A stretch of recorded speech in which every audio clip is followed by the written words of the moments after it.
I think Anzac Day is the most important day of the year because it's a day that we remember one thing on Anzac Day, and we remember those who didn't come home. We also remember those who died from wounds in war and those who have died from suicide since returning. I think it's a time to remember all those that have sacrificed and left their loved ones to go and protect our country. I was one of these kids that at least my father came home, but a few of my uncles are still in the Far East, and I use it more like a church service.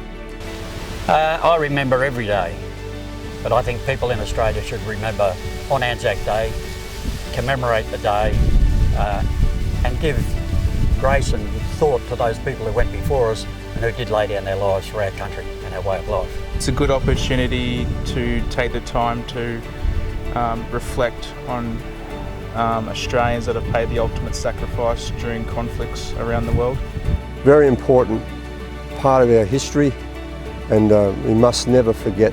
I only served for 38 and a half years, and I think the biggest standout was being able to stay fit and well and serve the country. I've got lots of memories from serving. The main thing I remember from my service over 15 years is the guys I served with. I'd have to say my service in Afghanistan and the mates I served with over there. Working with mates, we built this solid bond because everybody relied on everybody to do their job in horrific times, and mateship at this stage, as it did in Gallipoli and every other campaign, you come out of those situations strong as hell, and you'd never let that go. Even though the world's going through difficult times at the moment, I think it's important to stay true to our traditions for our country, and that we can continue those into the future once all this pandemic stops. People should pause. They should pause for that minute's silence, and not only standing there being silent, think of those people that you're being silent for, the ones who can't speak today, the ones who lost their lives. So in your minute's silence, ponder what went on. Try to ponder anyway in those bad, terrible years, and thank those that did come home. And when you see a soldier with medals on, give him away. This year I think it's more important than any year for people to support Anzac Day. Get out in the driveways at 6 o'clock in the morning and pay tribute to those who have sacrificed everything for the freedom of this country.